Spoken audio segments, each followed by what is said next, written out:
महाराष्ट्राचे मुख्यमंत्री देवाभाऊंच्या लाडक्या बहिणींसाठी खुश खबर आली आहे। लाडक्या बहिणींचे 2100 रुपये करणार असं आश्वासन उपमुख्यमंत्री एकनाथ शिंदेने दिले। मी जे बोलतो ते करून दाखवतो असं ते म्हणालेत। महायुतीने विधानसभा निवडणुकीआधी लाडकी बहिणींना 2100 रुपये देण्याची घोषणा केली होती, मात्र अजूनही ती पूर्ण केलेली नाही। मात्र आता जिल्हा परिषद आणि पंचायत समिती निवडणुकीच्या तोंडावर शिंदेने लाडक्या बहिणींना 2100 रुपये देण्याचा शब्द दिलाय। तुम्हाला 1500 रुपये ठेवणार नाही आम्ही, जे आम्ही बोललोय 2100 रुपये करणार ते योग्य वेळी 2100 रुपये करणार। कुठेतरी एका सिनेमामध्ये है ना डायलॉग है, एक तो मैं कमिटमेंट करता नहीं और एक बार मैंने कमिटमेंट कर दी तो फिर मैं खुद की भी नहीं सुनता, असा माझा स्वभाव आहे। आणि शेवट आमचा पॉइंटेड प्रश्न असा आहे ज्याचं उत्तर सुद्धा पॉइंटेडच असावं असं आमची अपेक्षा आहे।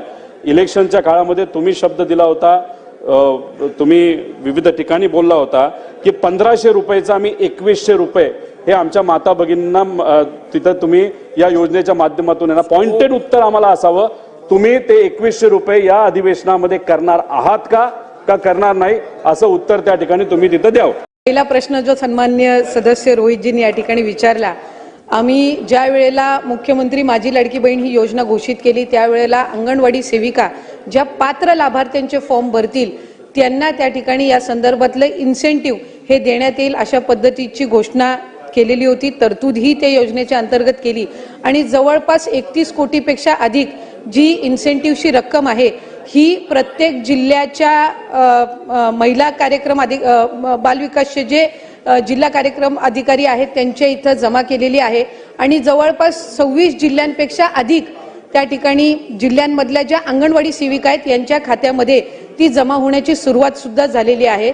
त्याच्यामुळे इन्सेंटिव्ह ज्याची तरतूद ही राज्य शासनाकडनं विभागाकडनं करण्यात आलेली आहे ती त्या संबंधित अंगणवाडी सेविकांना वितरित करण्याची सुरुवात ही त्या ठिकाणी झालेली आहे आणि ती प्रक्रिया सुरू आहे। या व्यतिरिक्त जो त्यांनी प्रश्न विचारला तो कृषी विभागाच्या नमो शेतकरी योजनेच्या संदर्भामध्ये आपण विचारला असेल।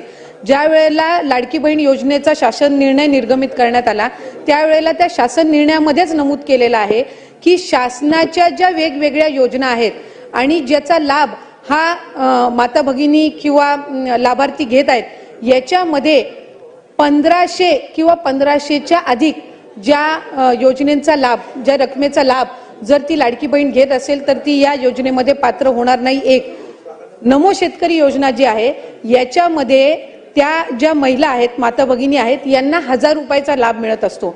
त्याची जी वरची 500ची कॅपिंग आहे म्हणजे ती शासन निर्णयामध्येच सुरुवातीच्या नमूद केलेली आहे की किमान 1500चा लाभ हा शासनाचा प्रत्येक लाडक्या बहिणीपर्यंत पोहोचला पाहिजे आणि त्यानुसार नमो शेतकरी योजनेच्या ज्या लाभार्थी आहेत या साधारणपणे 5.5 ते 6 लाख आहेत। त्यांना या योजनेतून वगळण्यात आलेलं नाहीये, फक्त त्यांना 1000 रुपये हे नमो शेतकरी योजनेतून मिळतात आणि वरचे 500 जे आहेत हे आपल्या लाडक्या बहीण योजनेच्या माध्यमातून मिळत असतात। त्याच्यामुळे त्या संदर्भातलं कुठलंही वगळण्यात आलेलं नाही। 20-25 लाखचा जो आकडा आहे हा माध्यमांकडून किंवा अशाच पद्धतीने अफवांच्या इथून आलेला आहे, हा कुठलाही आमच्या विभागाने किंवा शासनाकडून आजपर्यंत तशा पद्धतीचा आकडा काही दिलेला नाही। वरुण सरदेसाई अध्यक्ष महोदय माझे रोहितजी मी विचारतो तेच विचारतोय। अध्यक्ष महोदय माझे अध्यक्ष ठीक आहे अध्यक्ष महोदय त्यांना बोलू अध्यक्ष महोदय माझे 3 स्पेसिफिक प्रश्न मंत्री महोदय यांना आहेत। अहो तेच देतील, 2100च विचारतात, त्यांना संधी तर द्या। अहो मला बोलू द्या ना, आता सगळे प्रश्न तुम्हीच विचारणार, माझे 3 स्पेसिफिक प्रश्न आहेत। निवडणुकीच्या पूर्वी जेव्हा माझी लाडकी बहीण योजना जाहीर केली तेव्हा त्यावेळी किती लाभार्थी आपण होते, त्यानंतर निवडणुकीच्या नंतर जेव्हा सगळे निकष लावण्यात आले, घरात गाडी असेल दुसरी योजना मिळत असेल, त्यामुळे एक्झॅक्ट आकडा किती आहे, किती लाडक्या बहिणींना अपात्र करण्यात आलं ज्यांना आधी योजनेचा लाभ मिळत होता आता मिळत नाहीये। आणि तिसरा स्पेसिफिक प्रश्न, सरकारने सांगितल्याप्रमाणे महायुतीच्या वचननामात असल्याप्रमाणे मंत्री महोदयांनी कृपया आम्हाला सांगावं की लाडक्या बहीण योजनेचे 2100 रुपये आपण देणार की नाही, येस ऑर नो? अध्यक्ष महोदय आपल्या माध्यमातून मला सभागृहाला त्या ठिकाणी नमूद करायचंय की ऑक्टोबर 2024 मध्ये ज्या वेळेला आचारसंहितेच्या आधीचा लाभ वितरित करण्यात आला होता त्या लाभार्थ्यांची संख्या 2,33,64,000 सुमारे इतकी होती। फेब्रुवारी महिन्यामध्ये जो आता आपण लाभ वितरित केला त्याची संख्या ही साधारणपणे 2,47,00,000 पेक्षा आहे। याचा अर्थ असा की आचारसंहितेच्या आधी 2,33,00,000 होती आणि आता 2,47,00,000 आपण महिलांना लाभ हा त्यांच्या खात्यामध्ये जमा केलेला आहे। आणि 2100च्या संदर्भातला जो निर्णय आहे, महायुतीच्या सरकारने ही महत्त्वाकांक्षी योजना आणलेली आहे आणि महिलांना 1500चा लाभ वितरित करणारे महायुतीचं सरकार हे एकमेव सरकार आहे।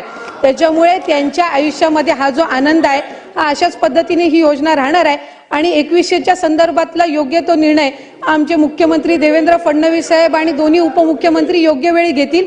लाडक्या बहिणींची फसवणूक होणार नाही ही दक्षता निश्चितपणाने महायुतीचं सरकार घेईल। पुढे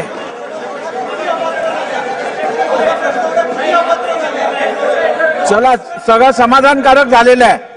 प्रश्न क्रमांक 6 की आपण एखादी गोष्ट आपल्या वर्तमानपत्रामध्ये किंवा आपल्या माध्यमांच्या चॅनल्सवर दाखवत असताना त्या गोष्टी क्रॉस व्हेरीफाय करणं आपण फार गरजेचं आहे। हे 1.5 कोटीचं रजिस्ट्रेशन तुम्ही दाखवताय हे गेल्या वर्षीच्या जून जुलैचं आहे आणि आपण कुठल्या तारखेची बातमी सर्क्युलेट करतोय, कुठल्या तारखेची बातमी आपण आत्ता प्रसिद्ध करतोय, ह्याला कुठंतरी सगळ्या गोष्टीचा एक अभ्यास त्या निमित्ताने झाला पाहिजे। कारण आपण लोकांपर्यंत चुकीची माहिती पोचवतोय, विनाकारण पोचवतोय। मुळात 2,63,00,000 हे रजिस्ट्रेशन होतं।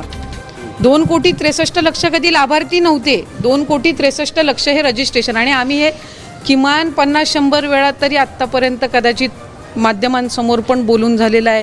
आम्ही प्रत्येक मेळाव्यामध्ये सुद्धा राज्याचे मुख्यमंत्री फडणवीस साहेब असतील, उपमुख्यमंत्री एकनाथजी शिंदे साहेब असतील, आदरणीय दादा असतील, विभागाची मंत्री म्हणून मी असेल, आम्ही त्या ठिकाणी उल्लेख करतो आणि आजही आमच्या लाभार्थ्यांची संख्या 2,30,00,000 पेक्षा जास्तीच आहे, ती काही त्याच्यापेक्षा कमी नाही आहे। मूळ रजिस्ट्रेशन 2,63,00,000 होतं, त्याच्यातलं फिल्टर होऊन म्हणजे त्याच्यातले जे अपात्र असतील, कधीच त्या योजनेमध्ये पात्र असणारे नसतील, स्क्रुटिनीमध्ये असतील, हे त्या ठिकाणी करून सुद्धा वेगवेगळ्या विभागांची ज्या वेळेला आम्हाला माहिती मिळते ती आम्ही क्रॉस व्हेरीफाय करत असतो आणि कधीही म्हणजे आत्ताच्या गेल्या 6 महिन्याच्या कालावधीमध्ये 2,25,00,000 2,30,00,000च्या खाली कधीच लाभार्थी आलेले नाही आहेत। यंदाच्या महिन्याचा आम्ही ऑगस्ट महिन्याचं DBT केलं आहे, त्याचाही आकडा आम्हाला त्या ठिकाणी 2-3 दिवसामध्येच येईल। त्याच्यामुळे माझी माध्यमांना विनंती राहील की आपण ह्या सगळ्या अशा पद्धतीच्या बातम्या आपण न्यूज चॅनल्स किंवा अशा पद्धतीचा संभ्रम निर्माण करण्यापेक्षा त्याची वास्तविकता आपण बघून घेणं ही नक्कीच गरजेचं आहे। ताई, पडताळणीनंतरचा आकडा काय आहे आणि पडताळणीमध्ये अनेक जणांची नावं म्हणजे एकाच कुटुंबातली 4 आहेत, ती कमी झालेली आहेत, वाहनं आहेत, जे काही निकष लावले आहेत त्या निकषाच्या आधारावर पडताळणी केल्यानंतर एक तर निकष जे आहेत ते लाडकी बहीणचे कधीच बदललेले नाही आहेत। सुरुवातीपासून जे निकष आहेत ते त्याच प्रमाणामध्ये आहेत। प्रत्येक विभागाकडे आपापली एक रजिस्ट्रेशन असतं, प्रत्येक विभागाकडे आपापला एक डेटा असतो, जसं अन्न व नागरी पुरवठ्याचा आहे किंवा कृषी विभागाचा आहे किंवा माहिती व तंत्रज्ञान विभागाचा असेल, परिवहन विभागाचा असेल। हा जो त्यांचा डेटा असतो याचा कुठल्याही दुसऱ्या विभागाला ॲक्सेस असण्याचं काही कारण नसतं। त्याच्यामुळे महिला व बालविकास विभाग म्हणून आम्ही वेगवेगळ्या ज्या काही विभाग आहेत त्यांच्या ज्या योजना आहेत त्यांच्याकडून त्यांचा डेटा हा मॅच करण्यासाठी मागत असतो आणि ही रुटीन प्रोसिजर आहे, ही सगळ्या योजनांमध्ये होते। फक्त लाडकी बहीण योजना ही सुरुवातीपासून फारच प्रसिद्ध आहे, ती महिलांमध्येही पॉप्युलर आहे, ती विरोधकांमध्येही पॉप्युलर आहे आणि ती लोकप्रतिनिधी म्हणून आमच्या सगळ्यांसाठी किंवा महायुतीच्या सरकारसाठी सुद्धा महत्त्वपूर्ण आहे। त्याच्यामुळे साधारणपणे प्रत्येक जी स्कीम आहे याचं डेटा व्हेरिफिकेशन, त्यांची ऑडिट, ह्या सगळ्या गोष्टी होत असतात। आता साधारणपणे लाडकी बहीण योजनेच्या मध्ये सुद्धा आम्ही डिसेंबर-जानेवारी महिन्यामध्ये कृषी विभागाचा आम्ही डेटा त्या ठिकाणी मागवला होता। म्हणजे आम्ही मागवला होता खरं तर ऑक्टोबरच्या आधी, पण मधल्या कालावधीमध्ये आचारसंहिता होती विधानसभेची, त्याच्यानंतर आम्हाला तो डिसेंबरच्या अखेरीस जानेवारीच्या पहिल्या आठवड्यामध्ये प्राप्त झाला। मग त्याच्यामध्ये जे नमो शेतकरीचे लाभार्थी होते ते आम्ही लाडकी बहीणमधून त्यांना 500 रुपये आणि नमो शेतकरीमधून 1000 म्हणजे एकूण त्यांना 1500चा लाभ अशा पद्धतीनं त्यावेळेला रुजू केलं। अन्न व नागरी पुरवठाकडनं तर आम्हाला जे शिधाधारक असतात किंवा जे तुमचा पिवळा आणि केशरी कार्ड धारक असतात तो डेटा त्या निमित्ताने मिळाला। परिवहन विभागाकडनं एक काही मर्यादित आम्हाला डेटा मिळाला।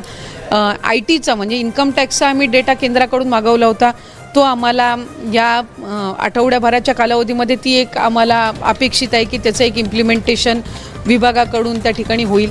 मधल्या कालावधीमध्ये माहिती व तंत्रज्ञान विभागाने एक 26 लाखाच्या डेटाची आम्हाला माहिती दिली. आता एक गोष्ट आपण समजून घेणं आहे की त्यांच्याकडे जितका डेटा आहे तो सगळा त्यांनी दिला. त्याच्यानंतर आम्ही त्याच्या क्रॉस व्हेरिफिकेशनची सुरुवात केली. आता त्या 26 लाखामधले 2,63,00,000 जे काही रजिस्ट्रेशन झालं होतं याच्यामध्ये सुरुवातीच्या कालावधीमध्येच अपात्र झालेले पण अपात्र ठरवलेले पण बरेच आहेत, कारण तो एक डेटाचा चंक आहे. तर त्याच्यातले त्या 26 लाखामधले 26 लाख काही बाद नाही झालेले आहेत. त्याचं आम्ही क्रॉस व्हेरिफिकेशन ती प्रोसिजर आम्ही केलेली आहे. अंगणवाडी सेविका मदतनीस या ग्राउंड लेवलवर जाऊन त्यांनी प्रत्येक ठिकाणी व्हेरीफाय केलेलं आहे आणि ती आमच्याकडे साधारणपणे या ह्या एखाद आठवड्याच्या कालावधीमध्ये ते सगळंच आमच्याकडे जे काही एकत्रीकरण आहे त्या सगळ्या जिल्ह्यांचं रिपोर्टचं तेही आम्हाला प्राप्त होईल आणि त्यानुसार जे पात्र लाभार्थी आहेत त्यांना लाभ त्या ठिकाणी सुरू राहणारच आहेत आणि त्या डेटामधले जे अपात्र आहेत जी काही असतील 2-4 लाख 5 लाख जी काही असतील त्यांना निश्चितपणाने त्यांचा जो लाभ आहे तो त्या ठिकाणी जो थांबवण्यात आलेला आहे तो कंटिन्यू तसाच राहील, म्हणजे तो पुढेही थांबवण्यात येईल.